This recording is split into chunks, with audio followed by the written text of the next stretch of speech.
Good morning. We get things going today, get our day started. I was thinking about a song. There's so much good in our hymnal, and it's interesting the people who gave us great theological songs, who were members of denominations and religious organizations that were not very sound in the faith, and it's always kind of funny to me who wrote these songs that are rich with Bible doctrine. And this is not necessarily one of those, but the song "Lead On, O King Eternal." Henry Smart was a composer of the music, and he studied law, and then he abandoned it in favor of music, which was a very good decision to make. He was basically a self-taught. He was one of the finest organists. Between 1831 and 1879, he served as the organist at the Blackburn, Lancashire St. Philip's Church, St. Luke's Church, and St. Pancras Church in London. And so he was, I'm assuming he was Anglican.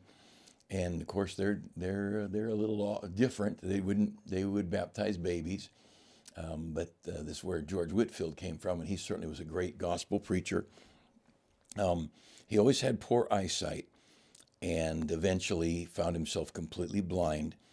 But he was so good with music and the organ and everything that he just kept on playing and writing music until he died in 1879. And the song, "Lead on, O King Eternal, the day of March has come. Henceforth, in fields of conquest, thy tents shall be our home. Though through days of preparation, thy grace has made us strong. And now, O King Eternal, we lift our battle song." The last verse says, "Lead on, O King Eternal, we follow not with fears, for gladness breaks like morning where thy face appears. Thy cross is lifted o'er us, we journey in its light. The crown awaits the conquest. Lead on, O God of might."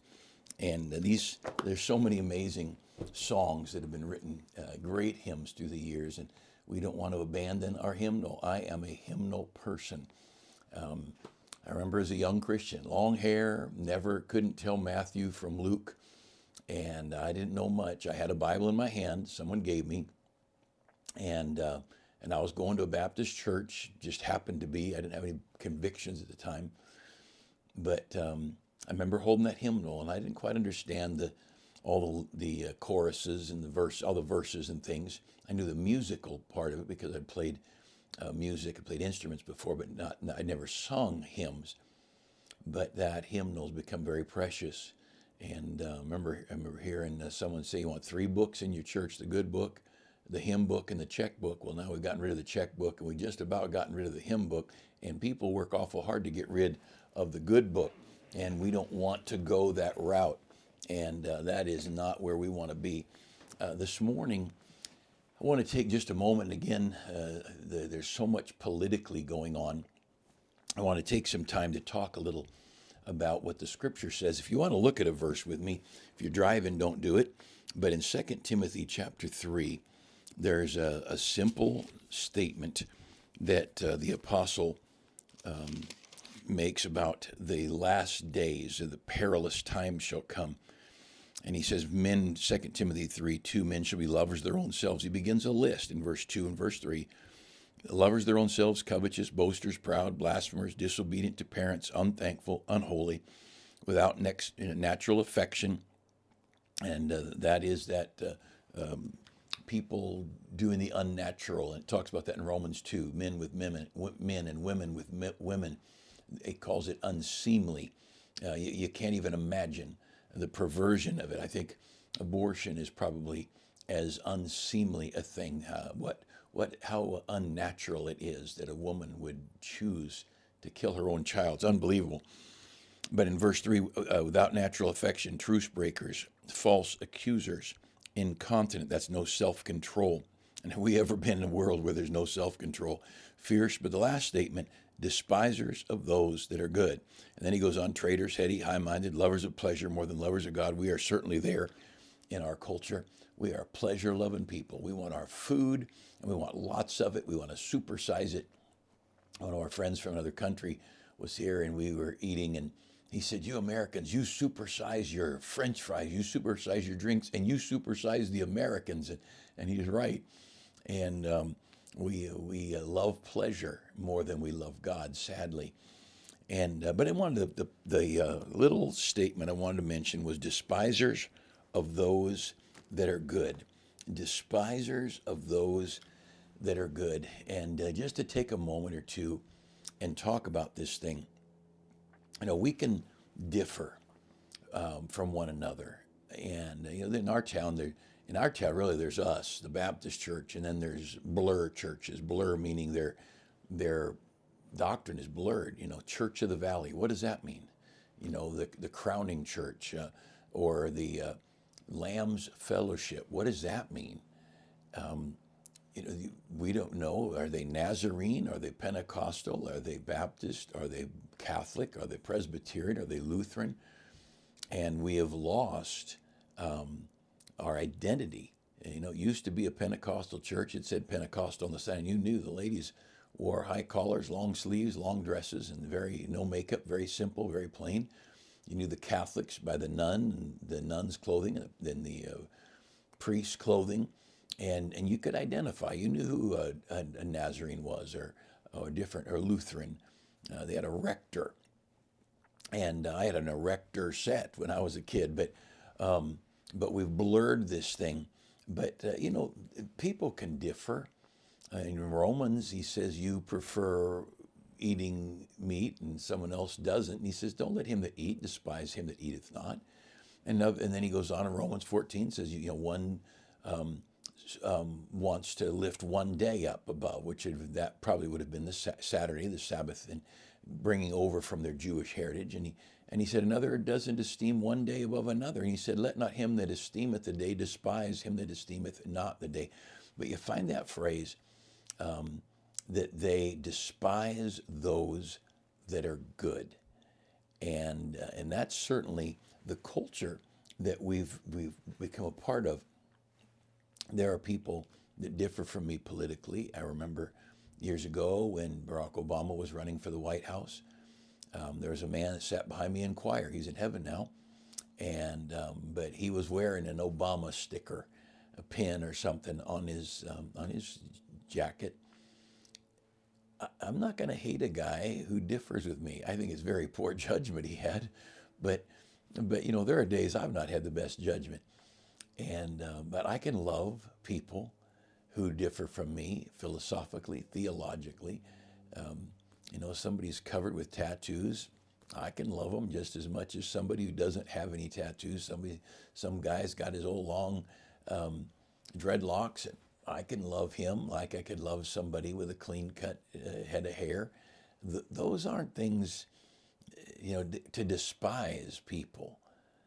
I can't think of anybody I despise. Now, there's some people I don't trust. There's some people I'll keep at arm's distance because I don't trust them. But to despise somebody, but see, the devil is the founder of this kind of thinking, and his goal is to get people to despise those that are good. Can you imagine?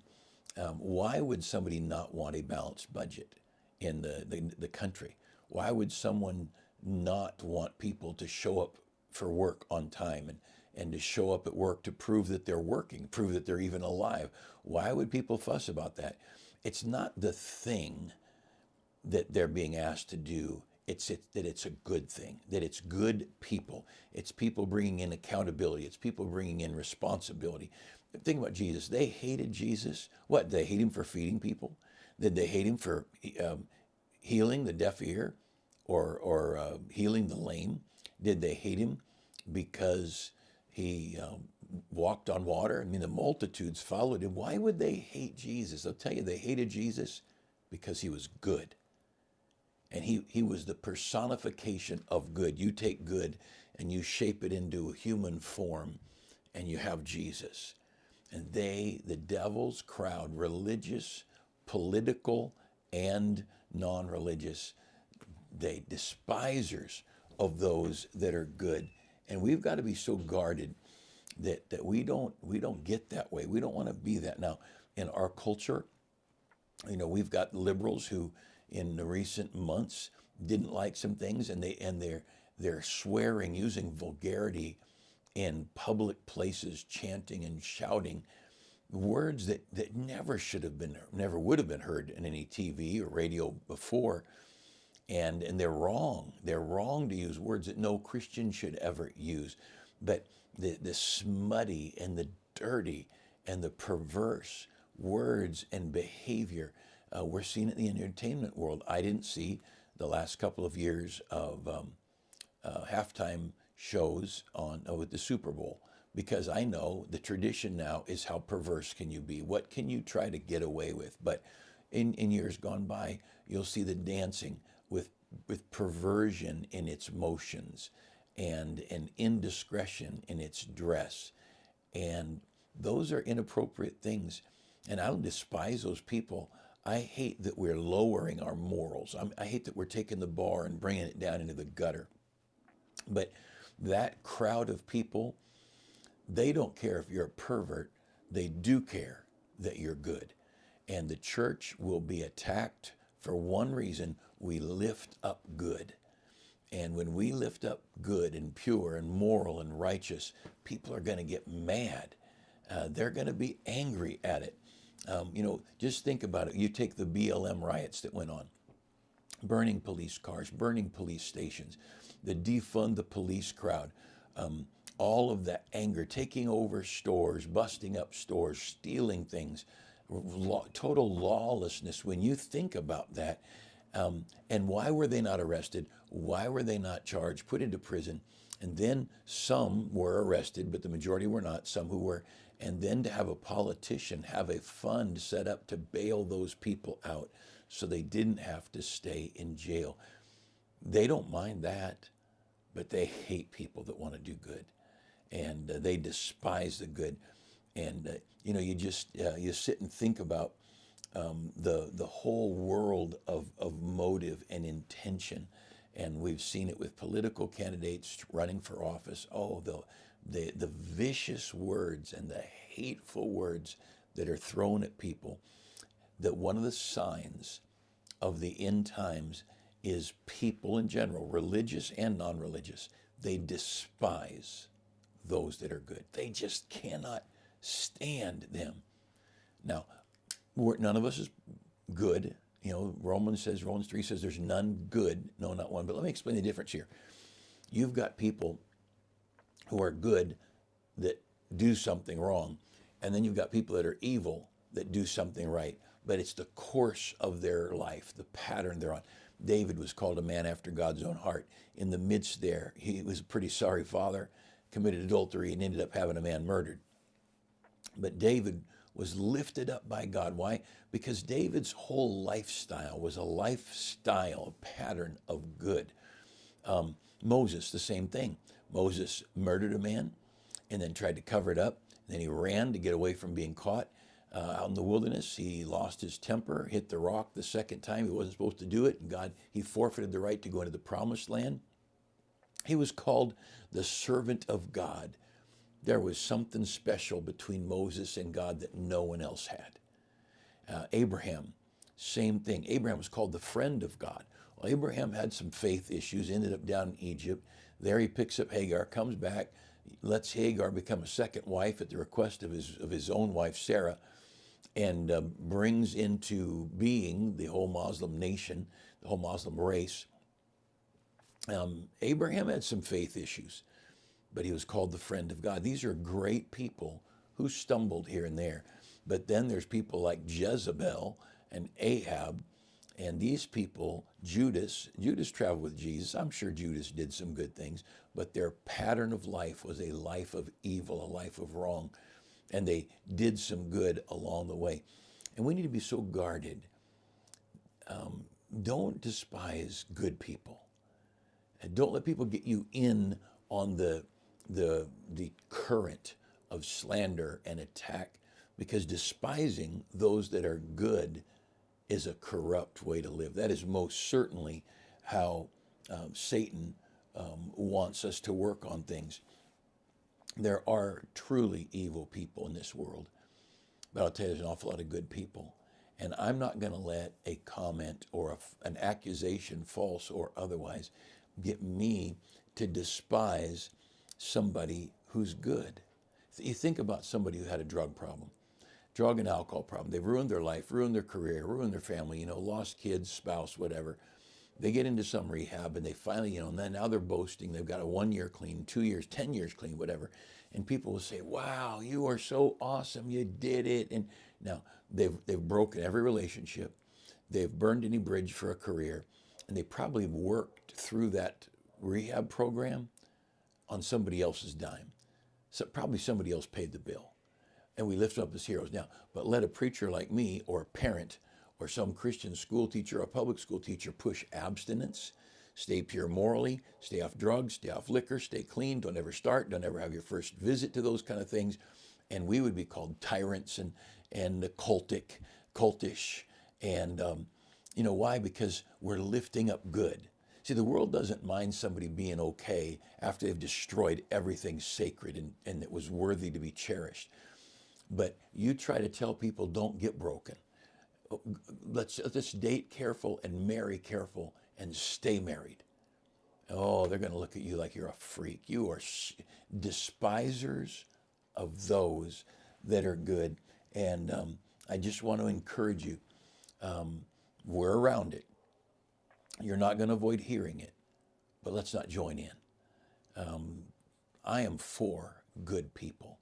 And I don't know if some of these people in political leadership are saved, but if they're trying to do a good thing, I'm for them. If they're trying to do a bad thing, I don't hate them. I just don't want them to win. But it's okay we differ. It's okay we differ, but we can still love each other. You can hurt me to some extent. I don't know how good a Christian I am, but I've been hurt, and I have no bitterness in my heart toward people. I'm not going to despise people for whom Christ died, but especially I'm not going to despise the good. And so let's love the good people of God and the good people in the world. Some good businessman, some good, taxi cab driver, your neighbor, your boss. They're trying to do the right thing in a world that's very wrong. Let's don't jump in on the bandwagon of despising those that are good. That is a sign that we're about to the end. And I'm excited that the end is coming. It's a great day. We're on our way soon, hopefully today.